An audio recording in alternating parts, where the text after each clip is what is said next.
मुमताज आलम रिजवी जी, शरीयत, कुरान, कलमा, मस्जिद, दरगाह, हिजाब सब छीन लेने की बात हो रही है। तो अगर सब छिन गया है तो मेरा सवाल, यक्ष प्रश्न मेरा यह है कि आज मुमताज आलम रिजवी हो, नाफिज अंसारी हो, असदुद्दीन ओवैसी हो, अकबरुद्दीन ओवैसी हो, इस मुल्क में कैसे रह रहे हैं सर? और अगर आप लोग रह रहे हैं, आप लोग बोल रहे हैं, जो मन कर रहा है बोल रहे हैं, तो दूसरे लोगों को क्यों बरगला रहे हैं, मुसलमानों को भड़का रहे हैं? बहुत बहुत शुक्रिया विद्यानाथ झा जी। सबसे पहले लोहड़ी की सबको शुभकामनाएं, बहुत बहुत मुबारकबाद तमाम देशवासियों को। दूसरी चीज ये कि देखिए, जब आप 80-85% लोग जब अपने आप को खतरे में महसूस कर रहे हैं, जब बार बार गज़वे हिंद की बात कर रहे हैं और अपने हिंदू भाइयों को डराने का काम करते हैं कि साहब हिंदू खतरे में है, देश पे ये 15% वाले कब्जा कर लेंगे। अरे भाई, जब 85% वालों को डर है तो 15% वाला डर दिखा रहा है, तो इसमें हैरानी किस बात की, आप ये बताइए, आप हैरत में क्यों हैं? लेकिन मैं यहां पे दूसरी बात कहना चाहता हूं। बिल्कुल वहां लोकल चुनाव है महाराष्ट्र में, और लोकल चुनाव में लोकल समस्याओं पे बात करनी चाहिए। लेकिन नीतीश नारे क्या कह रहे हैं? एक बार भी इन्होंने ये नहीं कहा नीतीश राणे की गलत बयानबाजी की, एक बार भी बीजेपी के तर्जुमान ने नहीं कहा। क्यों नहीं बोले? ये कैसे हर बार पाकिस्तान भगा देंगे? मजाक है कोई? खेल है कोई? पाकिस्तान भगा दोगे, देश से निकाल दोगे, अच्छा, तो कहां जाना पसंद करेंगे मुमताज आलम रिजवी? चाहे वो करोगे। क्योंकि अगर आप लोगों के हिसाब से अगर देखें, अगर आपके हिसाब से, छोटे ओवैसी जी के हिसाब से अगर ये देखें, तो यहां तो मुसलमान युवा, मुसलमानों की मस्जिदें, उनकी दरगाहें, कब्रगाह कुछ भी सुरक्षित नहीं है। मैं पूछना चाहता हूं कि आप लोगों के सबसे सुरक्षित जगह कौन सी है? नहीं, ऐसा कुछ नहीं है। हमारा संविधान है, हम संविधान को मानने वाले हैं, और संविधान जो है वो हमें पूरा प्रोटेक्ट कर रहा है। इसलिए मैं किसी के गलत बयानबाजी का सपोर्ट नहीं करूंगा। अगर आपका संविधान आपको प्रोटेक्ट कर रहा है, तो क्या ओवैसी भाइयों का संविधान उनको प्रोटेक्ट नहीं कर रहा है? और यहाँ का संविधान सिर्फ आपको ही प्रोटेक्ट कर रहा है क्योंकि आप मुस्लिम स्कॉलर हैं, बाकी मुसलमानों को प्रोटेक्ट नहीं कर रहा है। मुफ्ती वजाहत कासमी साहब, इसका मतलब यह हुआ कि मुमताज आलम रिजवी ये कबूल कर रहे हैं कि इस देश में मुसलमान सुरक्षित क्या है, क्योंकि यहां पर संविधान है, यहां पर कोर्ट है, यहां पर लॉ एंड ऑर्डर है। तो क्लियर कट मुसलमानों को भड़काओ, राजनीति करो, सिर्फ यही चल रहा है। और इसके लिए किसी भी हद तक जाएंगे, जालिम कहेंगे, जुल्म की बात करेंगे। विद्यानाथ झा जी, बहुत बहुत शुक्रिया आपका वक्त देने के लिए। देखिए, मैं पहले भी मशवरा दे चुका हूं ओवैसी ब्रदर्स को कि उनको अपनी सियासी पार्टी को मजहबी संगठन घोषित कर देना चाहिए। मुस्लिम पर्सनल लॉ बोर्ड पर वो कब्जा करना चाहते हैं और मजहबी मामलों में वो मुफ्ती बनना चाहते हैं, पूरे देश के मुसलमानों के लीडर बनना चाहते हैं। मुसलमान हर मौके पर, आप यूपी में, बिहार में, जहां जहां आप देखेंगे रिजल्ट निकाल करके, मुसलमान उनको लीडरशिप देने से मना कर चुका है, उनको ठुकरा चुका है, बाकायदा उनकी जमानतें यूपी में जब्त हुई हैं। लेकिन मेरी समझ से ये बात बाहर है कि जिसमें एक मामूली सा एमएलए, एक मामूली सी पार्टी का एक एमएलए, एक देश के, इतने बड़े देश के, जो सुपर पावर देश है, दुनिया की बड़ी ताकतों में है, उस देश के प्राइम मिनिस्टर को जालिम कह सकता है, तो इससे ज्यादा आजादी इनको और क्या चाहिए? मेरी समझ से बाहर है।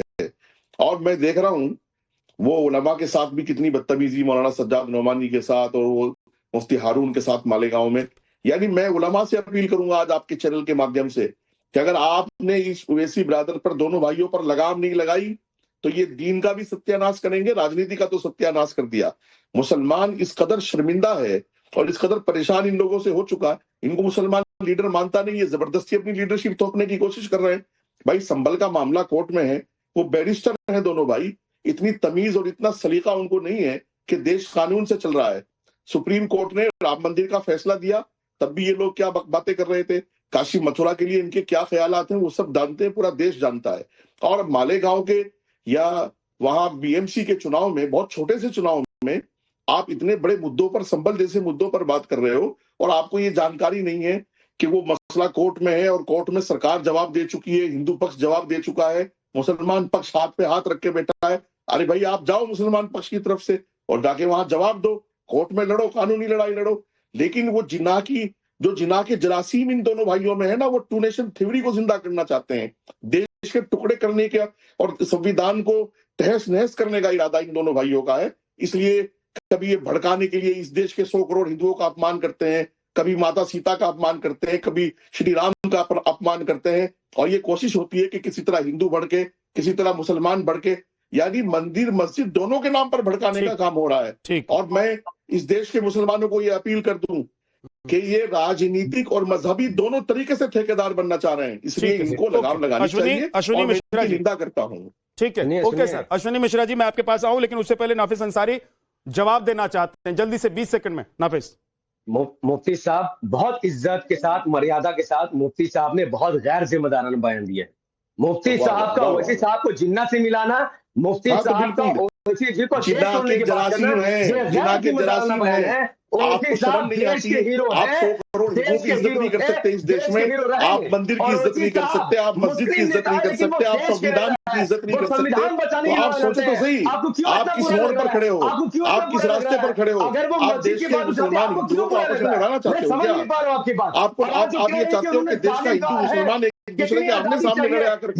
अरे भाई माफ करो, आप मजहब के भी ठेकेदार हो, आप मजहबी संगठन घोषित कर दो, आप मुस्लिम पर्सनल लॉ बोर्ड घोषित कर दो अपनी पार्टी को, आप मुस्लिम पर्सनल लॉ बोर्ड घोषित करो अपनी पार्टी को, आपने बयान दिया है, आप लश्कर तैयबा घोषित कर दो अपनी पार्टी को, आप हिजबुल मुजाहिदीन घोषित कर दो, आतंकवादियों का अड्डा घोषित कर दो मेरे भाई। देश के हिंदू भर के नेशनल मीडिया में ऐसी बात कहिए जिससे आप कर रहे हो, आप कर रहे हो। आपने देखो, अब अपने रिकॉर्ड दिखाना, आपने कहा कि 15 मिनट दे दो, आप देश में ऐसा कर देंगे। आपने कहा माँ की राम कहा माँ को जन्मी, ये देखो जिन्ना तो हिंदू का दुश्मन है, जिन्ना भारत का दुश्मन है, लेकिन अपने रिकॉर्ड निकालो ना, अपने दोनों दोस्तों के ऑर्डर निकालो, संविधान से मोहब्बत करता है और वैसे मुसलमान के लिए नहीं, वैसे देश के लिए लड़ता है। अरे भाई लश्कर तैयबा पाल लिया है मुसलमानों ने, लश्कर तैयबा मजलिस इत्तेहाद मुस्लिमीन के नाम पर लश्कर तैयबा पल गया इंडिया में।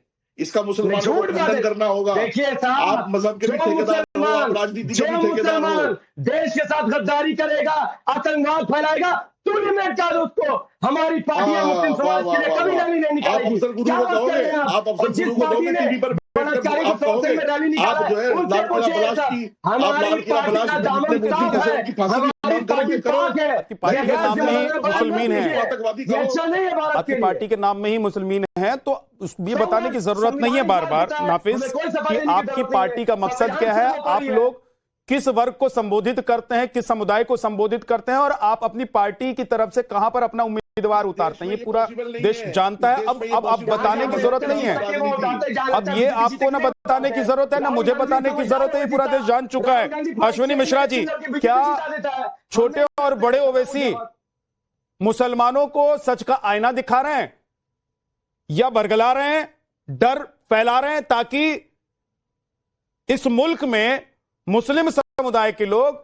उन लोगों के साथ आ सकें जो सिर्फ उन्हें वोट बैंक के तौर पर यूज करना चाहते हैं? विद्यनाथ जी, भारतीय जनता पार्टी और AIMIM एक ही थाली के चट्टे वट्टे हैं, चोर चोर मौसेरे भाई।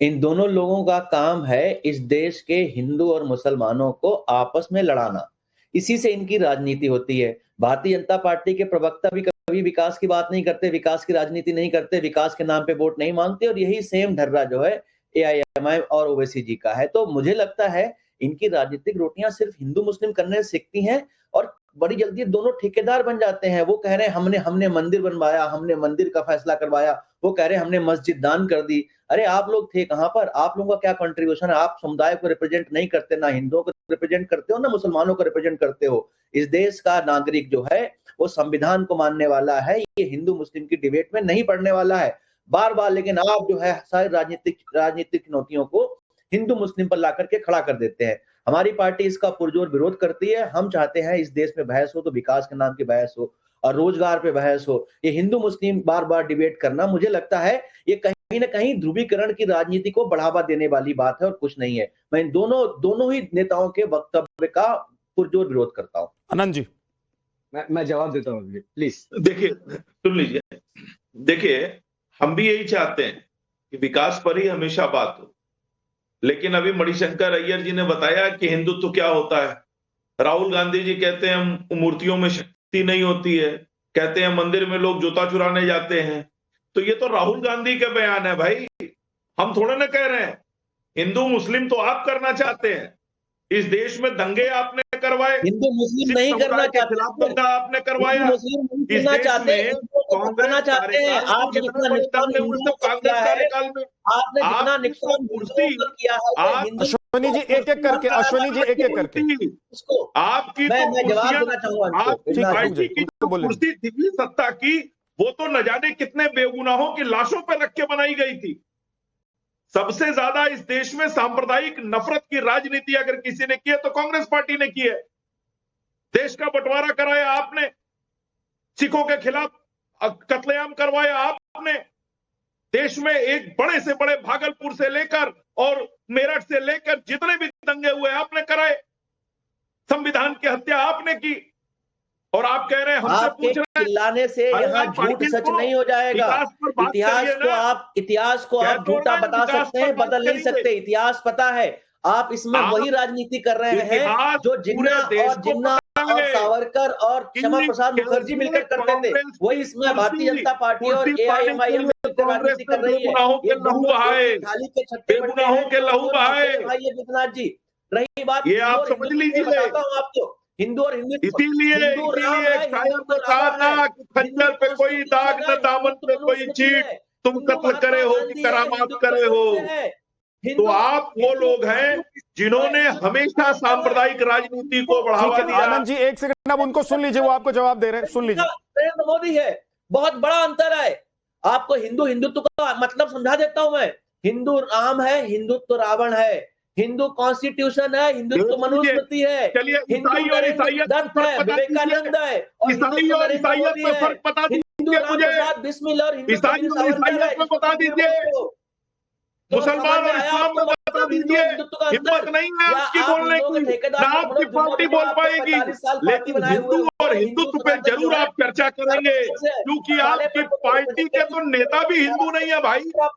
देश की आबादी 150 करोड़ है। का तो नेता भी ठेकेदार हिंदुओं के, जब देखो हिंदुओं के ठेकेदार चले आते हो, पार्टी के नेताओं के बारे में तो ये भी नहीं पता कि वो क्या है।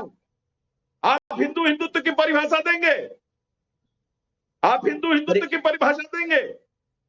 जिन्हें हिंदू नहीं पता, जिनके गद्दारी के टाइम पर गद्दारी करने वाले कौम के वंशज हैं आप, गद्दारी करने वाले कौम के आप जिसके अश्विनी मिश्रा जी, मैं तो एक सेकंड, आनंद दुबे रुक जाइए प्लीज।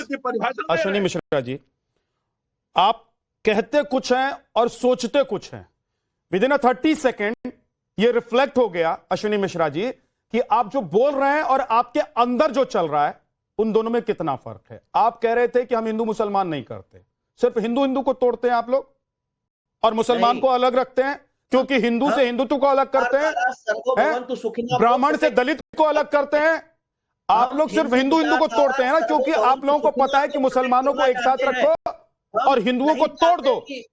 लेकिन सर अश्विनी मिश्रा जी प्लीज अब समझिए और समझाइए अपने उन हिंदूवादी नेताओं को भी जो हिंदुत्व करते हैं। बहुत नुकसान हो चुका है कांग्रेस का, कितना नुकसान करवाएंगे? जब भी आते हैं बाहर कुछ ऐसा कर जाते हैं कि कांग्रेस का स्कोर पीछे लेकर चले जाते हैं। प्लीज सर, प्लीज, इस देश में जो हो रहा है और जो हुआ है वो किसी को बताने और समझाने की जरूरत नहीं है, लेकिन आप लोग वक्त और बेवक्त अपनी मंशा जाहिर कर देते हैं।